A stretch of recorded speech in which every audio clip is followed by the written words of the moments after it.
नमस्कार दोस्तों, मैं Rajiv Sharma, story writer, story teller. प्रस्तुत हूँ आपके सामने एक उस प्रकार की कहानी लेकर के, जिस प्रकार की कहानियाँ मैं लेके आता हूँ, जिसमें थोड़ा सा सस्पेंस हो, थोड़ा सा थ्रिल हो, थोड़ा ड्रामा हो और कहानी के अंदर एंड में ट्विस्ट हो।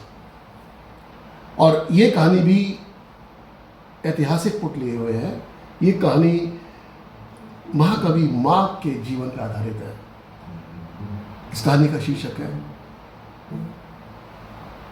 नारी एक पहेली। कहानी शुरू करते हैं। महाकवि माघ राजा के दरबार में थे। श्रीमाला, जो उस वक्त गुजरात की राजधानी होता था, श्रीमाला राज्य। और फिलहाल अभी श्रीमाला राजस्थान के जालौर जिले में है।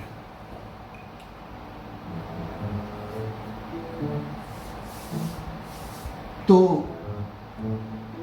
माघ अपनी एक बात के लिए बहुत चर्चित थे।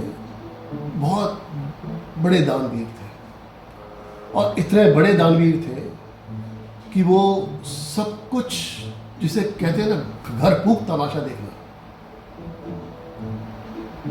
वो रोजाना दिन प्रतिदिन वो यही काम करते थे, घर फूक तमाशा देखने का। उनकी जो पत्नी थी, उनकी इस आदत से बहुत चिढ़ती थी, बहुत रुष्ट रहती थी, बहुत नाराज होती थी।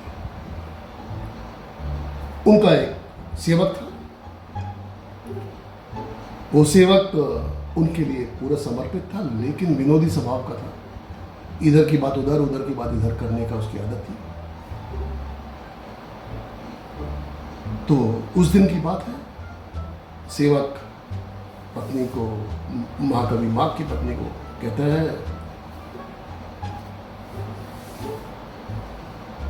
कि मालकिन, आपके तो भाग फूटे हैं। क्या हो गया?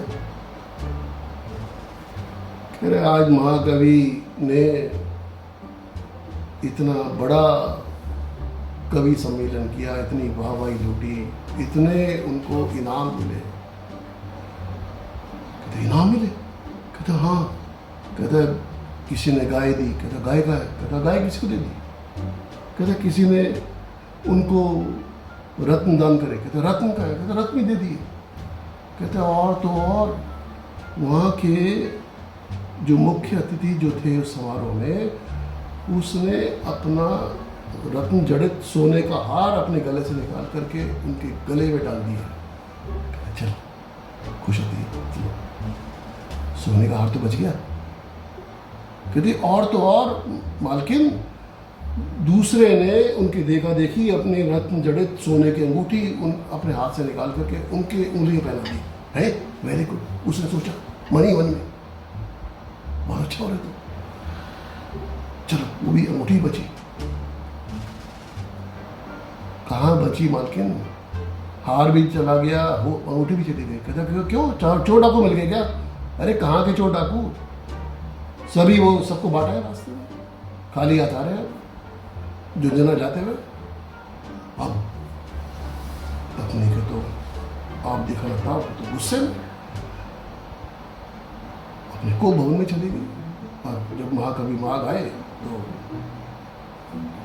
ना कुछ खाने को पूछना, ना पानी को पूछना। तो महाकवि समझ गए, सेवक ने आग की पूरी व्यवस्था कर दी थी, आग में घी भी डाल दिया था। सब समझ रहे थे, मन मन मुस्कुरा रहे थे। तो खैर, किसी तरह से पत्नी को मान मनोहार करी, उसे समझाया। पत्नी भी पत्नी है। आखिरकार उसने भी उनको भोजन परोसा और दिन खत्म हुआ। अगले दिन सुबह सुबह एक ब्राह्मण आता है।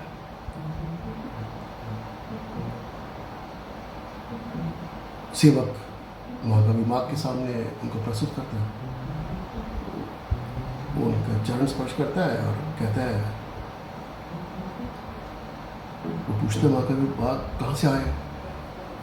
कहता है कि मैं 200 कोस दूर से आ रहा हूँ। 200 कोस दूर से। हाँ जी, 3 दिन सफर करा है। कहते चलो पहले आप नहा धो लो, कुछ खा पी लो, उसके बाद बताना अपने यात्रा का प्रयोजन। उसको सब सेवक को बोलते हैं कि पूरी व्यवस्था करो, इनके लिए शयन कक्ष का बंदोबस्त करो। कुछ देर पश्चात जब वो सब कुछ अपने नहा धो लेते हैं, खा पी लेते हैं, तो माँ उनके पास जाते हैं कि बोलिए मैं आपका क्या भला कर सकता हूँ। कहते हैं जी मैं आपकी शरण में आया हूँ, मैं दरिद्र ब्राह्मण हूँ, मेरी एक ही बेटी है, उसका विवाह है 4 दिन के बाद, और मेरी शुरू से इच्छा रही, ससुराल वालों की भी ऐसी इच्छा है कि मैं अपनी बेटी को, अपनी पुत्री को अधिक से अधिक धन धान्य दूँ, आभूषण दूँ, गाय दूँ, अच्छा भोज करूं, पूरे गांव को भोज दे सकूं, लेकिन मेरे पास तो एक फूटी कौड़ी नहीं है। मैंने सुना है कि आप दानशील हैं।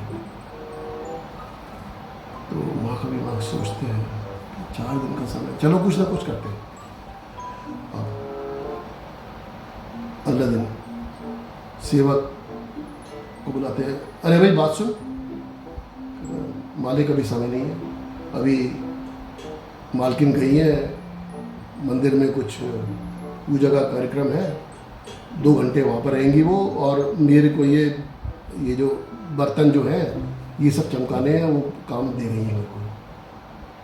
तो माँ का भी माँ की नजर पड़ती है, कहते ये क्या काफ़ी कीमती लगते हैं। हाँ तांबा है, ये तो चांदी है। कहता ऐसे कितने बर्तन हैं? कहता सेवक कहता मैं समझ गया, मैं नहीं फंसूंगा, मालकिन मेरी चटनी बना देगी। कहता अरे छोड़ ना है, तू सारे बर्तन लेके आ, बाजार जा, इनको गिरवी रखा और मुद्रा लिया। अब मुद्रा लिया तो फिर अब वो काफ़ी महंगे बर्तन थे, तो उससे गाय भी आ जाती है, मुद्रा फिर भी बच जाती है, और उसके कन्या के विवाह का इंतजाम एक तरह से हो जाता है। लेकिन आभूषण कहाँ से लाए?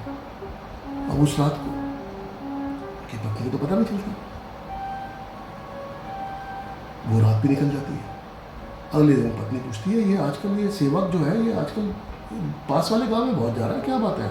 जब देखो नजर जाता है, तुम क्या खिचड़ी पका रहे हो तुम दोनों? अब वो कुछ ना कुछ बेचने जा रहा होता घर का सामान। तो कहता नहीं वो साथ वाले गांव में मेरे कवि सम्मेलन हो रहा है, उसके लिए मैं निमंत्रण पत्र भेज रहा हूँ, खास निमंत्रण पत्र खास लोगों के लिए, इसलिए भेजता हूँ उसको। कहता अच्छा। खैर ब्राह्मण पूछता है माँ का भी आज आखिरी रात है, कल मुझे जाना होगा, आभूषण को तो व्यवस्था नहीं हो पाई ना, छोड़ो दिल छोटा मत करो। अब रात को जब सो रहे होते हैं, आभूषण की व्यवस्था तो नहीं हुई, तो पत्नी करवट लेती है, सो रही होती है, और उनका जो हाथ उनके ऊपर पड़ता है, देखते हैं कि सोने का कड़ा है, वो सोने का कड़ा उतार लेते हैं, और अब दूसरे हाथ का कड़ा वो उतारने का प्रयत्न करते हैं, लेकिन पत्नी जाग न जाए तो वो छोड़ देते हैं।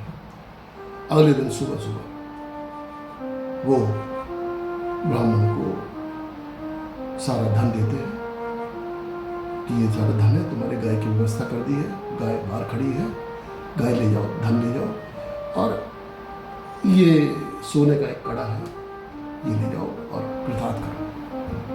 वो उनके चरणों में गिर जाता है और जाने लगता है। इतने में पत्नी पीछे से आ जाती है, ठहरो, अब तो महाकवि माँ के काटो तो खून नहीं। कहती है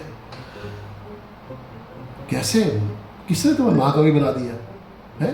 कैसे शिशुपाल वध जैसे तुमने महाकाव्य की रचना कर दी? तुम्हें इतना भी ज्ञान नहीं कि अगर किसी की पुत्री के लिए आभूषण देने हैं तो एक कंगन नहीं दिया जाता, अधूरा है, 2 कंगन का पूरा होता है।